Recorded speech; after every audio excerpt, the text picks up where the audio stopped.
네, 오늘로 우리가 사무엘상을 이제 마지막으로 봅니다. 우리가 사무엘상을 마치면 새벽에 느헤미야서를 우리가 또 보려고 합니다. 오늘은 사무엘상의 마지막 그 부분인 블레셋과 이스라엘의 전쟁에 대해서 다루는 그 본문을 우리가 읽었습니다. 블레셋과 이스라엘의 싸움, 전쟁에 대해서 오늘 본문에 나와 있는 내용들은 그렇게 길지는 않지만 이 싸움이 아주 치열하고 또 뭐 그렇게 간단하거나 쉬운 전쟁은 아니었습니다. 여기에서 이스라엘의 군대는 철저하게 아주 처절하게 패배를 합니다. 군인들도 전사하고 다 도망가고 사람들이 성읍을 다 버려두고 다 흩어져 버리고 또 거기에다가 사울과 그의 세 아들은 이 전쟁에서 전사를 하게 됩니다. 특별히 오늘 본문에서는 사울이 죽는 과정에 대해서 좀 자세하게 묘사하고 있습니다. 사울은 블레셋의 활 쏘는 자가 쏜 화살에 맞습니다. 그래서 중상을 입습니다. 그래서 3절 말씀을 보면요. 사울이 패전함에 활 쏘는 자가 따라잡으니 사울이 그 활 쏘는 자에게 중상을 입은지라.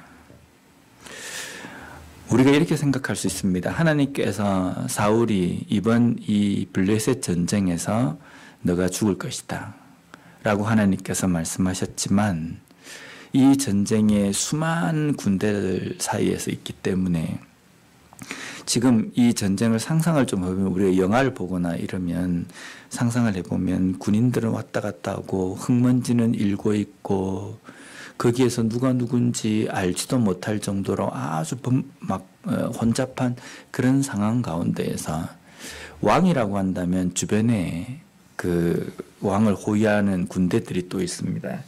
그래서 왕이 만약에 도망간다고 한다면 제일 먼저 도망갈 수 있었을 겁니다.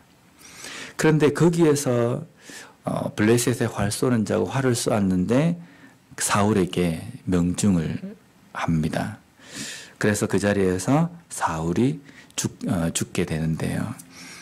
근데 모든 사람들에게 숨어 있어도 그날에 하나님께서 말씀하신 그 예언이 이루어지기 위해서 뭐 그냥 만화적인 표현을 좀 쓰면 화살이 그 수많은 사람들 가운데서 정확하게 사울이 누군지를 찾아서 사울을 명중했다. 우리가 그렇게도 볼 수 있지 않습니까? 이 장면이 사무엘상 10장에 나와 있는 사울이 왕으로 추대를 받을 때, 왕으로 위임을 받을 때 그 장면과 약간 좀 이렇게 뭔가 좀 비교할 수 있는 그런 장면입니다. 사무엘상 10장에는 사울이 왕으로 추대를 받을 때에 제비를 뽑습니다. 제비를 뽑을 때 이스라엘 백성들 가운데 베냐민 지파가 뽑히고 그 베냐민 지파 가운데 또 어떤 가족이 뽑혀서 쩌쩌쩌 나가서 나중에 결국은 사울이 뽑히는데 사울이 그 수많은 사람들 가운데 숨어서 보이지를 않아요. 그럴 때 하나님께서 그 사울을 정확하게 찾아내십니다. 사무엘상 10장 21절 22절 말씀을 보면요.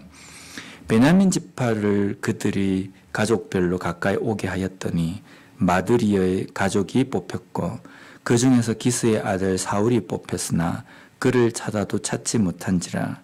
그러므로 그들이 또 여호와께 묻되 그 사람이 여기 왔나이까? 여호와께서 대답하시되 그가 짐 보따리들 사이에 숨었느니라 하셨더라. 사울이 짐 보따리에 숨어 있어도 하나님께서 정확하게 찾아내셔가지고 사울을 왕으로 세우십니다. 그들이 군인들 사이에 숨어 있다 할지라도 표가 나지 않는다 할지라도 하나님께서 내리시고자 하시는 징계와 심판이 사울에게 정확하게 가게 된다는 겁니다.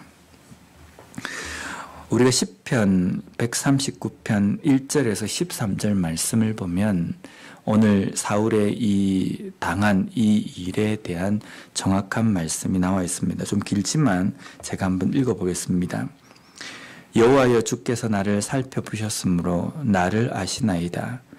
주께서 내가 앉고 일어섬을 아시고 멀리서도 나의 생각을 밝히 아시오며 나의 모든 길과 내가 눕는 것을 살펴보셨으므로 나의 모든 행위를 익히 아시오니 여호와여 내 혀의 말을 알지 못하시는 것이 하나도 없으시니이다. 주께서 나의 앞뒤를 둘러싸시고 내게 안수하셨나이다. 이 지식이 내게 너무 기이하니 높아서 내가 능히 미치지 못하나이다. 내가 주의 영을 떠나 어디로 가며 주의 앞에서 어디로 피하리까? 내가 하늘에 올라갈지라도 거기 계시며 스월에 내 자리를 펼지라도 거기 계시니이다. 내가 새벽 날개를 치며 바다 끝에 가서 거주할지라도 거기서도 주의 손이 나를 인도하시며 주의 오른손이 나를 붙드시리이다. 내가 혹시 말하기를 흑암이 반드시 나를 덮고 나를 두른 빛은 밤이 되리라 할지라도 주에게서는 흑암이 숨기지 못하며 밤이 낮과 같이 비추이나이다. 주에게는 흑암과 빛이 같음이니이다. 주께서 내 내장을 지으시며 나의 모태에서 나를 만드셨나이다. 아멘. 이 시편 이 기록의 내용을 보면 하나님의 그 눈을 나는 결코 피할 수 없습니다. 저 멀리 바다 깊은 곳에 내가 숨었다 할지라도 거기에 하나님이 계시고 저 하늘 끝에 내가 숨었다 할지라도 피했다 할지라도 거기 또한 하나님이 계신다는 겁니다. 하나님께서는 나를 만드셨기 때문에 나에게 주실 그 복과 은혜는 내가 어디에 숨어 있고 어느 상황에 처했다 할지라도 나를 반드시 찾아서 나와 함께 하시고 나에게 주실 그 은혜를 반드시 내리십니다라는 고백입니다. 은혜도 그렇게 내리시지만요. 하나님은 우리에게 내리시고자 약속하셨던, 내리신다고 약속하시고 또 명령하셨던 심판, 징계 또한 우리가 어디에 숨었다 할지라도 하나님의 눈을 피할 수가 없다는 겁니다. 그렇기 때문에 우리가 이 땅의 삶을 살아갈 때 누군가가 보든 누군가가 보지 않든 항상 하나님의 눈을 의식하고 살아가는 것이 그리스도인의 삶이 되어야 한다는 겁니다. 우리의 마음과 우리의 생각과 우리의 행동을 결코 하나님의 눈을 피해서 할 수는 없다는 겁니다. 크게 중상을 입은 사울은 옆에 자신의 무기를 든 자에게 이렇게 요청합니다. 4절 말씀에 보면 그가 무기를 든 자에게 이르되 내 칼을 빼어 그것으로 나를 찌르라. 할례받지 않은 자들이 와서 나를 찌르고 모욕할까 두려워하노라 하나 무기를 든 자가 심히 두려워하여 감히 행하지 아니하는지라. 이에 사울이 자기의 칼을 뽑아서 그 위에 엎드러지매. 4절의 말씀을 제가 어릴 때 읽으면서 그 생각을 했습니다. 야, 사울은 그래도 남자구나. 용사구나. 자기가 그냥 활에 맞아가지고 처절하게 죽는 것보다는 그냥 용감하게 내가 멋있게 죽겠다는 그런 생각이었구나. 근데 이 말씀을 보면요. 사울의 또한 아주 어떻게 보면 좀 어리석음에 나와 있는 표현입니다. 여기 보면 내 칼을 빼어 그것으로 나를 찌르라. 할례받지 않은 자들이 와서 나를 찌르고 모욕할까 두려워하노라. 지금 블레셋 사람들에 향해서 사울이 뭐라고 이야기하냐면 할례받지 않은 자라고 이야기합니다. 이스라엘 백성들이 그 자신들의 선민 의식을 자랑하고 좀 이렇게 나타내고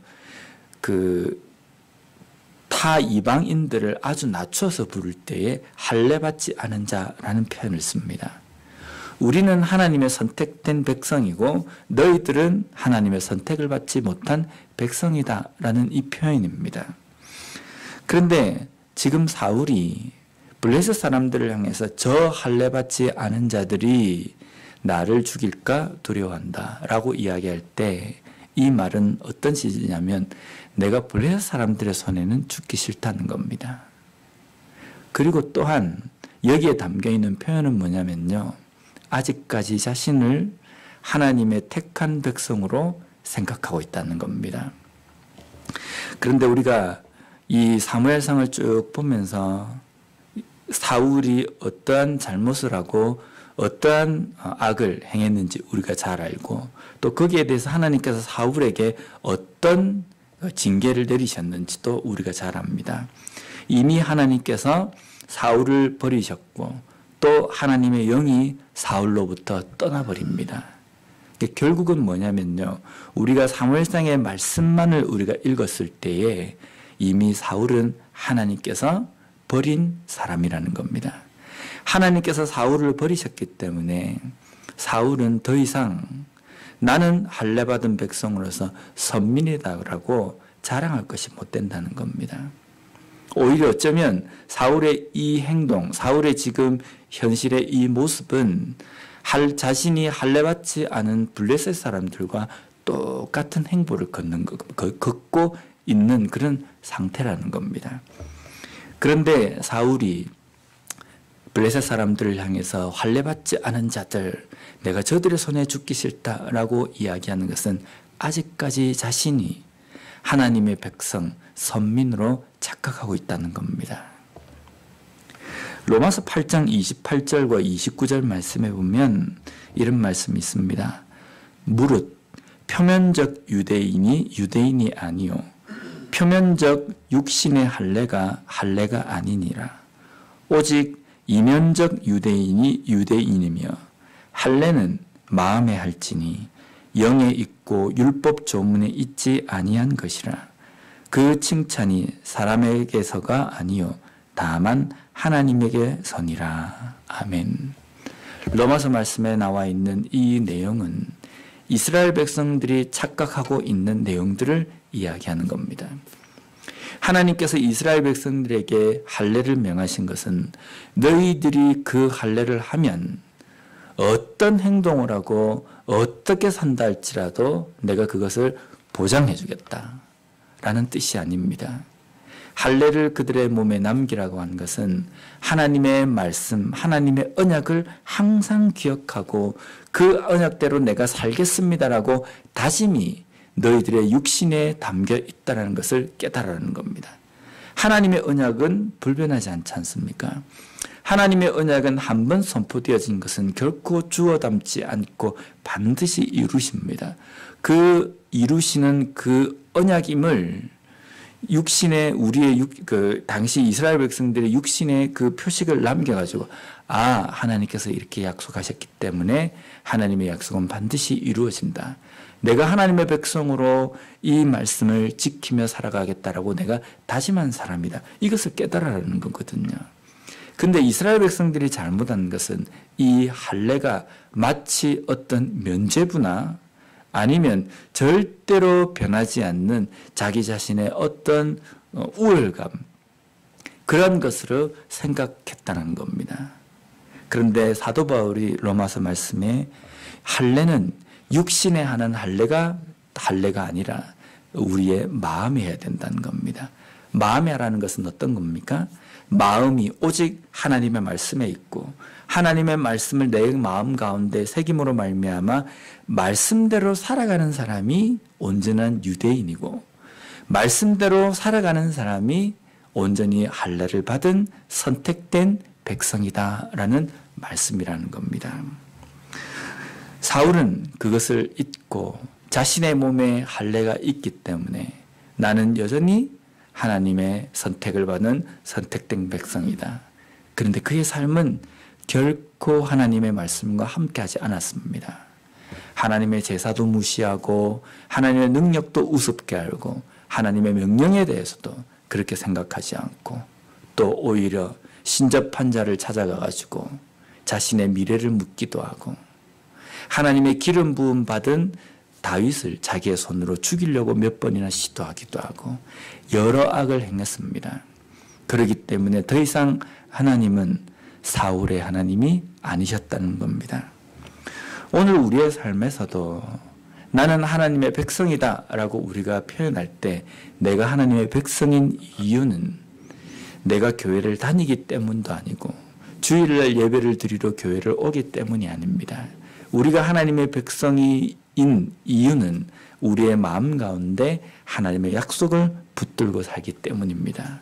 우리의 삶에서 하나님의 뜻대로 살려고 하는 그 몸부림이 우리의 삶 가운데 있기 때문에 하나님의 뜻대로 하나님의 말씀 가운데로 걸어가는 삶을 살고 있기 때문에 우리가 하나님의 백성이고 예수 그리스도의 제자라고 이야기한다는 겁니다.